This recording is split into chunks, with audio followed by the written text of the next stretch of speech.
ये है AP news network और आप देख रहे हैं आखिर प्रहरी, खबरों की पड़ताल तह तक। मुख्यमंत्री नीतीश कुमार की अध्यक्षता में डीआरडीए सभागार सासाराम में आज समाज सुधार अभियान की समीक्षात्मक बैठक संपन्न हुआ। समीक्षा बैठक में मुख्यमंत्री के समक्ष आयुक्त पटना प्रमंडल ने पुलिस स्टेशन के माध्यम से रोहतास, बक्सर, भोजपुर एवं कैमूर जिले में समाज सुधार अभियान की दिशा में की गई कार्रवाई के संबंध में अद्यतन स्थिति से संबंधित विस्तृत जानकारी दिया। समाज सुधार अभियान की समीक्षा बैठक के दौरान संबंधित विभागों के अधिकारियों को निर्देश देते हुए मुख्यमंत्री ने कहा कि शराब बेचने या पीने की सूचना मिलने पर त्वरित कार्रवाई करें। यह इलाका उत्तर प्रदेश से सटा हुआ है, इसलिए चेक पोस्ट पर सतत निगरानी एवं विशेष चौकसी बरतें। उन्होंने कहा कि शराब की बिक्री करने वालों पर कड़ी नजर रखें और ऐसे लोगों को पकड़े जाने पर सख्त से सख्त कार्रवाई करें।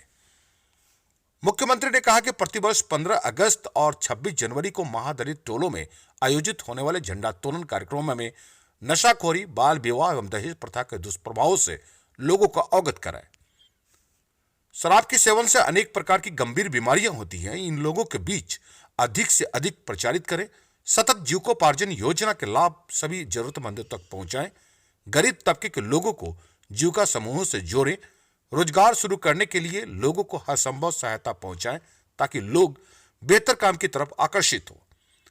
उन्होंने कहा कि वर्ष 2007 में भूमिहीन महादलित परिवारों को जमीन देने का काम सबसे पहले बिहार में शुरू किया गया।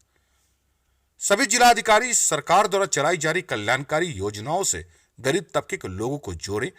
वर्ष 2017 में बिहार के 3 जिलों में नीरा उत्पादन की अच्छी ढंग से शुरुआत की गई थी। तारीख की तुलना में नीरा उत्पादन से लोगों की आमदनी में 4 गुना ज्यादा की बढ़ोतरी होती है। नीरा का उत्पादन बिहार के अन्य जिलों में भी शुरू कराया जाए। नीरा काफी स्वास्थ्यवर्धक एवं स्वादिष्ट होता है। तमिलनाडु के एक इंस्टीट्यूट के साथ समझौता करके बिहार में हम लोगों ने नीरा उत्पादन का काम शुरू कराया था। मुख्यमंत्री ने कहा कि सामाजिक कुरीतियों के उन्मूलन हेतु जन जागरण के लिए प्रचार प्रसार का कार्य शहरी क्षेत्रों में स्थित बाजारों से भी करवाएं। पंचायत राज के नवनिर्वाचित प्रतिनिधियों के प्रशिक्षण कार्यक्रम में दहेज प्रथा, बाल विवाह जैसी सामाजिक कुरीतियों हेतु भी प्रशिक्षण सुनिश्चित करें। उन्होंने कहा कि भूमि विवाद के निपटारे के लिए थाना, अनुमंडल एवं जिला स्तरों पर मीटिंग के लिए जो तिथि निर्धारित है, उस बैठक में यदि कोई पदाधिकारी उपस्थित नहीं होता तो अपना प्रतिनिधि जरूर भेजे ताकि मामला का ससमय निपटारा हो सके। इन बैठकों में भूमि विवाद के साथ साथ अनुसूचित जाति जनजाति के अधिनियम के तहत दर्जनों मामलों में निष्पादन की दिशा में भी सभी जिलाधिकारी एवं पुलिस अधीक्षक समीक्षा जरूर करें ताकि मामला लंबित नहीं रहे। अत्याचार के शिकार लोगों को मुआवजा ससमय उपलब्ध कराया जाए। सतत जीविकोपार्जन योजना से ग्रामीण क्षेत्रों के साथ साथ शहरी क्षेत्र के लोगों को भी जोड़े। उन्होंने कहा कि मुख्यमंत्री ग्रामीण पेयजल योजना के तहत जल की आपूर्ति होने में गड़बड़ी आने पर उसका मेंटेनेंस कराने की व्यवस्था सुनिश्चित करें। सामुदायिक शौचालय अधिक समय तक फंक्शनल रहे और इस पर भी ध्यान देने की जरूरत है। सन 1950 के दशक में स्वर्गीय राम मनोहर लोहिया देश के ऐसे नेता थे। 2005 में 24 नवंबर को हम लोगों ने शपथ ग्रहण किया और तब से निरंतर आपकी सेवा 16 साल से करते आ रहे। और कहां था बिहार? बिहार को कहां पहुंचाया? क्या स्थिति थी स्कूलों की? कितनी लड़कियां पढ़ती थी? कितने गरीब गुरबा तबके के बच्चे पढ़ते थे? क्या बुरा हाल था? कितने लोगों का इलाज होता था?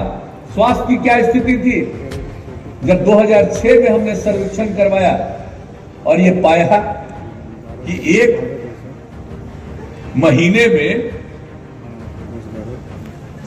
पटना की कार्यक्रम था और जब उनके मुंह से हमने सुना, इसी तरह के जीविका समूह की सब महिलाएं थी, बहनें थी और उन लोगों ने कहा कि शराबबंदी लागू कीजिए, तो लौट करके फिर आकर के हमने कहा कि भाई देखिए उस समय तो 15 में था, चुनाव 3 महीने के बाद फिर होने वाला था। हमने कहा कि अगली बार फिर बिहार के लोगों ने मौका दिया तो हम शराबबंदी लागू करेंगे। अब फिर मौका दे दिया बिहार के लोगों ने। अब उसके बाद आप सोच लीजिए कि 15 में ही नवंबर महीने से 26 नवंबर से ही हम लोगों ने जो मीटिंग किया और उसकी जो शुरुआत कराना शुरू किया हम लोगों ने, तो उसके बाद और आज तो मुझे खुशी हो रही है ना जी कि जब हम लोगों के यहाँ पर बैठे हुए उनको फिर दोबारा हम लोगों ने के पाठक जी को जिम्मा दी। 26 तारीख को जब नवंबर को किए थे 2015 में, तो उस समय इन्हीं को हम लोगों ने इस विभाग का बनाया था। उस समय तो इसका नाम था उत्पाद निबंधन एवं मद्य निषेध। मद्य निषेध सबसे अंतिम शब्द था। तो जब इनको बनाया और उसी समय से अभियान चलाया और जब इन लोगों ने काम करना शुरू किया और बाद में तो इस विभाग का नाम बदल दिया। सबसे पहला नाम हुआ मद्य निषेध, तब उत्पाद और निबंधन। तो इसीलिए जब उस समय से काम शुरू किया फिर इनको हमने जिम्मेवारी दी है और अब दोबारा जो अभियान चला रहे हैं, पुरुषों के द्वारा, युवाओं के द्वारा, युवतियों के द्वारा जो विरोध हुआ और उसको खोलने नहीं दे रहे थे, तो मुझे तो बड़ी खुशी हुई कि हम तो सोच रहे थे कि भाई शहरी इलाके में तो अभी जागृति नहीं है, लेकिन हमने देखा कि 1 तारीख से ही जो शुरू करा दिया, तो उसके बाद करते करते 2 दिन, 3 दिन, 4 दिन में भी किसी को नहीं कहीं भी खोलने दिया। तब उसके बाद 5 तारीख को ही हम लोगों ने निर्णय ले लिया कि शहरी इलाके में भी पूर्ण शराबबंदी लागू होगी। और सोच लीजिए 1 तारीख से सब जगह शुरू किया था और 5 तारीख से शहरी इलाकों में भी हम लोगों ने शुरू कर दिया और कितने बड़े पैमाने पर लोगों ने साथ दिया। उसके बाद अभियान भी चलाया गया और सब लोगों में जितनी जागृति थी, कैसी कैसी बातें कही, जब आज बोल रहे थे आप लोग कितना अच्छा लग रहा था। इसी तरह से जब हम लोग घूम रहे थे 16 में, तो उसी समय एक जीविका समूह की महिला ने कहा कि देखिए हमारे पति शराब पीते थे और पी करके आते थे, शाम में झगड़ा करते थे, देखने में बहुत खराब लगते थे। और जब शराबबंदी लागू हुआ तो अब शराब नहीं पी सकते हैं। जब शाम में घर लौट करके आते हैं तो बाजार से सब्जी खरीद करके लेके आते हैं और अब मुस्कुराते हैं, देखने में अच्छे लगते हैं। कितना बड़ा परिवर्तन आया। जिसके चाहे आपके परिवार का हो, कोई रिश्तेदार हो, मत जाइएगा। अब जैसे ही आप नहीं जाइएगा, उसके घर में कोई नहीं जाएगा। अगर दहेज ले रहा तो इतना ज्यादा वो हट जाएगा और इस तरह से अपने में सुधार लाएगा। आप उसके बारे में आज नहीं सोचते होंगे, इतना बड़ा परिवर्तन आएगा। इसलिए हम यही उम्मीद करेंगे कि शराबबंदी के लिए भी और दहेज प्रथा और बाल विवाह के लिए भी निरंतर अभियान चलाते रहिएगा। तो हम उम्मीद करें ना, हाथ उठा के बताइए। चलिए, बहुत अच्छा, कितना अच्छा अच्छा सब गा रही थी। अब सबका हम सुन रहे थे, जो जो गाए हैं इसको खाली याद रखिए ना, और सबके बीच में जो गाए हैं सबके बीच में पहुंचाइए। तब लोगों के मन में और इतनी जागृति आएगी कि कोई लाख चाहेगा गड़बड़ करने वाला और तरह तरह की बात। हम लोग सब काम करते हैं ना, तो कुछ लोग जो सब खिलाफ है शराबबंदी के, आप बड़े काबिल और विद्वान, कुछ लोग अपने को विद्वान समझते हैं, हम तो काबिल नहीं मानते।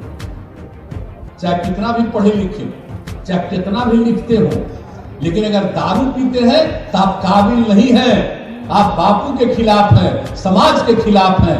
आप जो पूरा का पूरा अध्ययन है उसको भी नहीं मानते। तो इसलिए, और देश जब आजाद हुआ तब कानून ही ना बन गई। संविधान में ना प्रावधान किया गया है 47 नंबर क्या है, तो इसको तो बिल्कुल सख्ती के साथ करना है।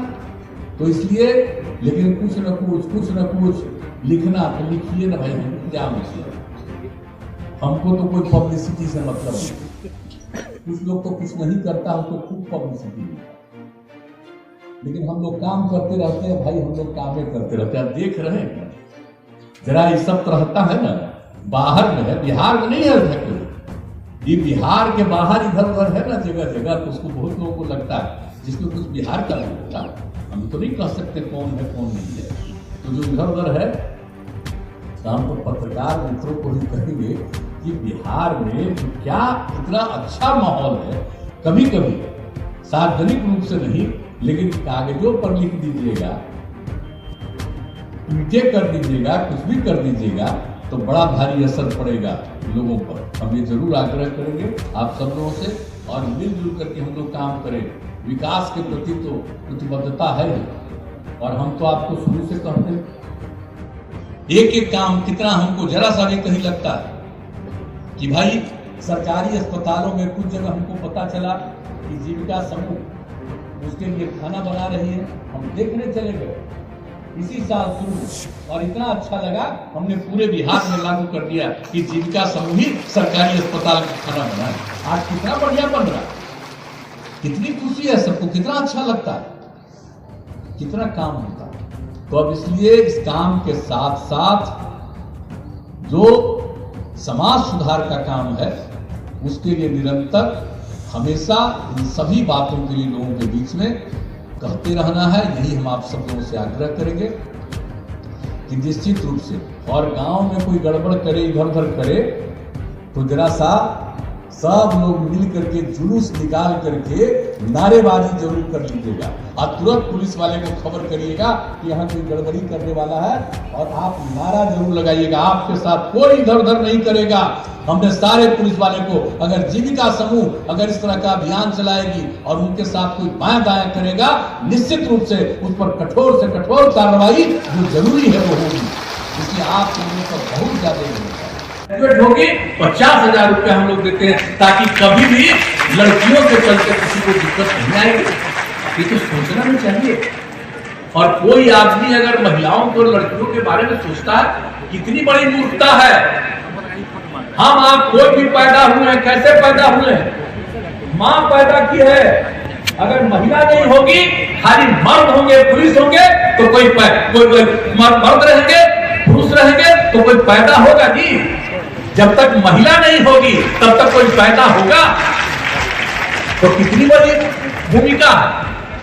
पुरुष और स्त्री दोनों मिलकर के ही समाज को आगे बढ़ाते हैं।